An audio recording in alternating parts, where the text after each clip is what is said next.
Okay, so I've been waiting some time to be able to make this next update to the Kyosho Inferno 10E electric conversion build series I have going on here. And I've done a few things since the last video. I've completed the steering assembly, which is kind of a custom steering assembly. I also managed to find a way to mount rear sway bars onto this. And I'm working on the battery options that I have. So I'm going to go over each of these three things. For the steering rack, it's actually relatively straightforward. Instead of using the stock steering rack, which, you know, I do have a couple examples of this, I didn't want to go with this because the plastic is a little bit thinner than the option that I'm using. And, you know, even though I have a few examples of this, you know, if I break one, then I will very quickly run out of spares. I think I only have one or two spares of these. So, and I'd like to try to run something a bit more modern anyway if I could. So what I decided to do is to run the Kyosho Laser ZX6 steering rack. And what's great about this, part number LA361, this parts tree is almost exactly the same as the blue steering rack.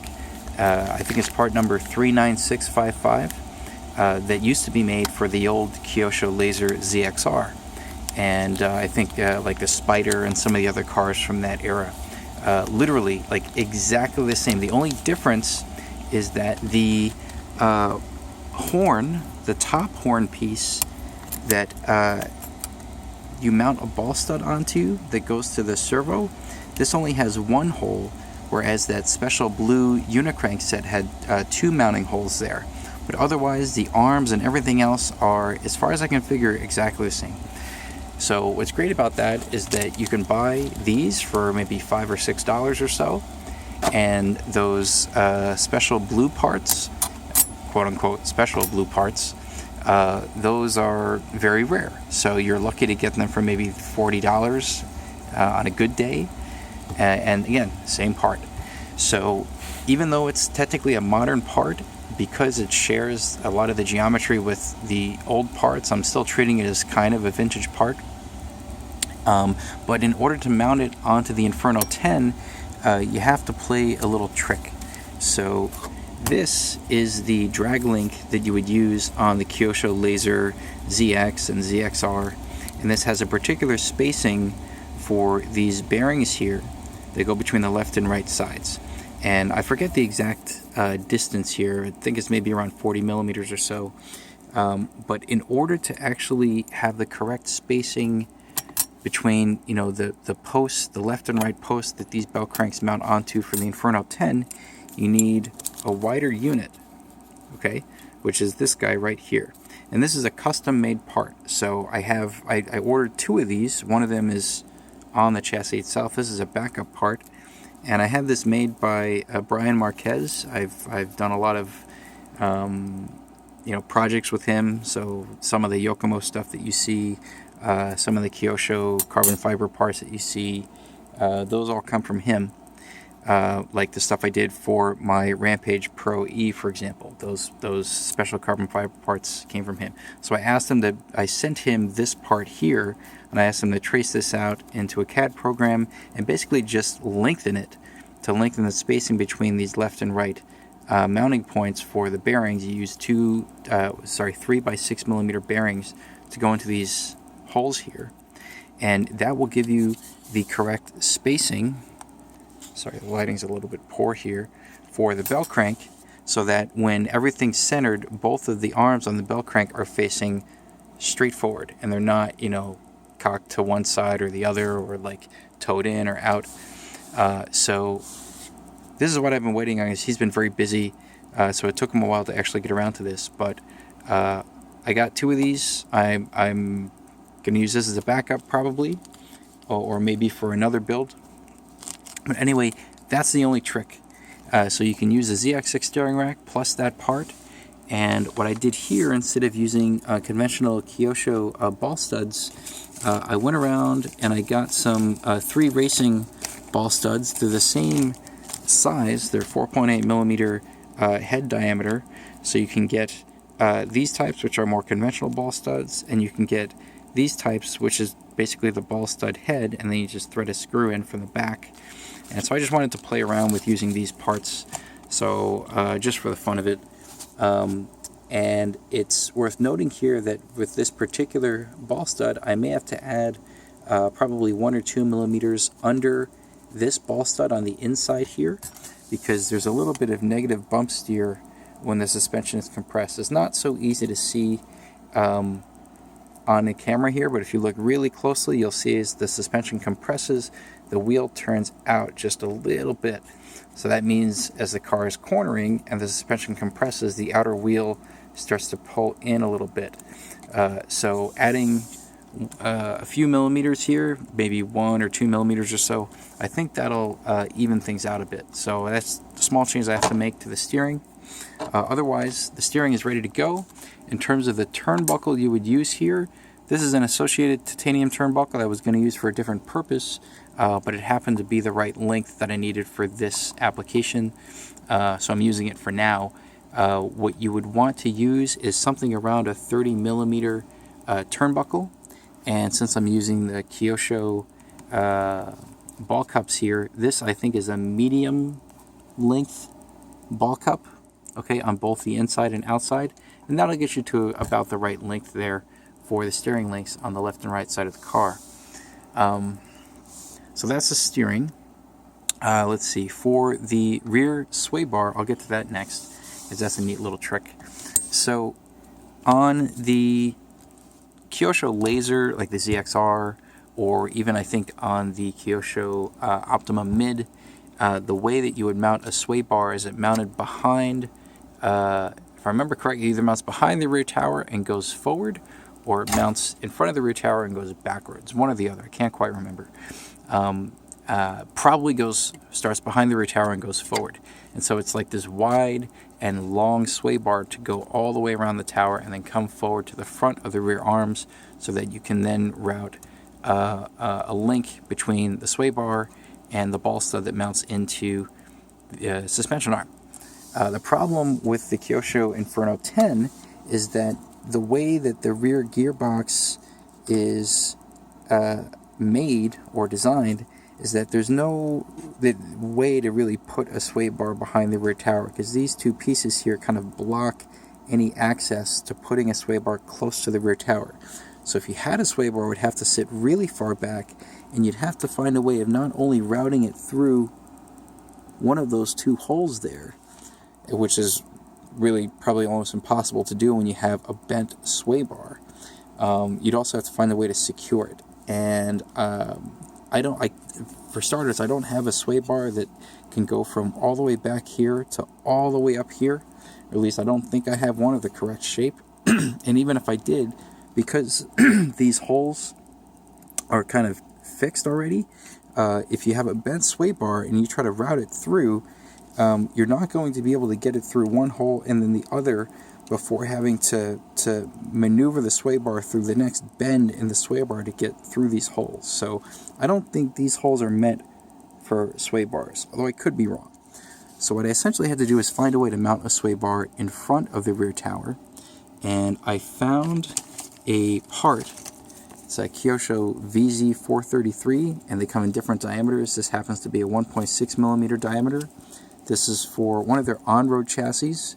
I forget the exact chassis it was for, but this part number gets you the right part. And basically, it's a shallower sway bar. Okay, so it doesn't extend as far forward. It comes forward a little bit, and then it makes a sharp angle, and it basically shoots out like this, which is great because the spacing from the end of the sway bar from the front to the rear end of the sway bar is about what you need to line up with the front of the rear suspension arm to make this link work, which is perfect.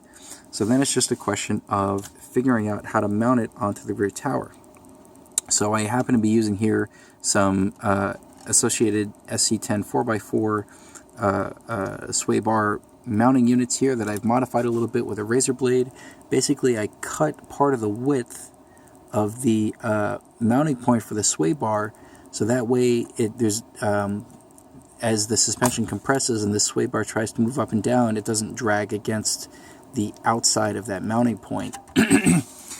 So as you can see here, you need the sway bar to be able to move up a bit. And with these particular parts that I'm using, if I didn't cut them in the top width a little bit, it would be a little bit too wide compared to the actual width of the inside of this sway bar here. So I had to trim that down a bit. And then you just get some little end pieces here. Those particular red units are Kyosho part number TF122. So you get a few little pieces here, some flat pieces or cylindrical pieces, and then a few little ball end pieces to play around with. So I'm using those here, and this is a Lunsford 42mm turnbuckle with short rod ends at the top and bottom, and it seems to work just fine. The only problem is, in this case, because the rear sway bar is in front of the rear tower and it's so high up, this is going to interfere with most or all bodies you would try to mount onto this chassis. So my original goal was to mount a Kyosho Laser ZXR body onto this chassis, which without this sway bar assembly, if you don't use this, the body should fit perfectly fine. But once you put this on there, then this is going to interfere with the outer rear portion of the body, and you're going to have to do some special cutting to make this fit. So I'm putting this here for the time being. Whether or not I'll actually use it in the end when I can get this to be an actual runner, I'm not entirely sure, because I want to be able to mount a body on this and not make it look ugly. So if I happen to not be able to use this, if I have to get rid of this, then I could just tune the geometric anti-roll with roll center, which is fine because I have the RB5 style rear hub carriers, which gives me a few more options for roll center or for fine-tuning roll center than on the old laser style hub carriers. Plus I have some roll center options here on the tower. So if you want to do a sway bar, as far as I can figure, this is the way to do it on this chassis. It's kind of a custom job. Now for the batteries, this is where it gets a little tricky because I haven't quite figured out a perfect solution yet. Because this has an upper deck, if you want to use this upper deck, which I would like to use to minimize chassis flex forward to backward, that would mean that, how do I put this? You can't really use saddle packs. Even though I actually drilled holes in the chassis on the left and right for these B44.2 lipo cradles, basically just to test fit. The height of the position of the upper deck and the thickness here of the outside portion of this lipo cradle doesn't actually allow me to mount a battery into the left-hand side of the chassis here. So if I really wanted to do this, I'd have to actually cut out a top portion of this upper deck in order to have room to fit the battery in. So if you want to run saddle packs, that's probably something you'll have to do, is actually modify the upper deck to make space there. And now let me see if I could just rip this off for a second. Yeah, that's fine. Okay, I'll just put it over there. So another thing is, because of how narrow this chassis is, there is a bit of overhang on the left and right sides of the chassis for how the battery would mount. So if you're going to do this really for any type of battery, you might want to make a little carbon fiber plate or something to somehow extend the chassis a bit further out, just to protect the bottom of the battery from dirt and debris in this little gap here. So that's another modification I'll probably have to make. Maybe put a little plate on top of the chassis here and just extend it out a little bit. So I haven't quite figured out exactly how I want to manage that. The other thing is, because of how the chassis is laid out, especially with this center mount here for the center spur gear, and because of this big honkin' hole that was originally used as part of the Nitro chassis sort of arrangement that this car was originally designed for, I have to mount the right-hand side of lipo cradle much further back, and then on the left-hand side I can move this cradle a bit further forward, so there's a bit more space. So mounting drilling the holes for this right hand side, it's left on the camera, but it's the right hand side of the chassis. This is a little tricky because the hole right here is right against the edge of this big hole, and there's another hole right behind it that you basically have to almost perfectly slot a hole right in between. So there's very little margin here for error if you're going to drill this hole. And then on the back of the chassis, this screw hole runs pretty close to the rear edge, which can be a bit of a problem. So there's no perfect way here to mount a battery. I did try looking at a shorty pack, but a conventional shorty pack would run from roughly this rear edge up to about here or so. And basically it would risk running into the spur gear, which you don't want to have a moving part running into the battery. So I don't think a shorty pack would fit on this side, and it might fit on this side, but then again you have that upper deck that's going to get in the way of mounting the battery. So what I may end up doing is getting an what do they call it, a super shorty pack or an ultra shorty pack, which is basically a shorty pack but a much smaller battery capacity, around like 2.6 amp hours, and so you can make the battery shorter in length. And so then I could run just one battery on this side of the chassis and kind of make it fit, and then maybe on this side of the chassis I could mount the motor in the back rather than putting the motor mount here and mounting the motor up front. So that would be an option in terms of the electronics layout, but at least for the motor mount that I am attempting to use, this is part number TR404B. That's for the DBX VE 2.0. I'd like to try to use this motor mount, but the height of this motor mount is taller than where the upper deck sits. So really this upper deck is going to cause a lot of problems. So, one option would be to just completely forego the upper deck, and then I'd have to maybe make a separate brace here just to cross brace the top portion of the steering rack here, and I could just keep this all open. That could work, and that would give me a lot more options for where I put the motor and where I put the batteries. So that's another thing to consider. So basically you're kind of stuck with either doing a saddle pack arrangement like this, or a super shorty pack arrangement on one or the other side of the chassis. If you do it on this side of the chassis, you can put a motor on the back. If you do it on this side of the chassis, you have to put the motor up front because of the rotation of the motor. So I'm still kind of figuring that part out, but at least I'm happy to say I have the steering rack all figured out and the rear sway bar all figured out, assuming I could find a body to fit around this. And the rest of it is just kind of playing. It's almost like a Tetris game of playing with electronics layout and trying to make everything fit on such a narrow chassis with all of these little holes that were originally designed for a nitro chassis. So that's kind of where I am right now in figuring out this electric conversion. And of course, when I get it all actually figured out, I'll make another video. So in the meantime, thanks for watching.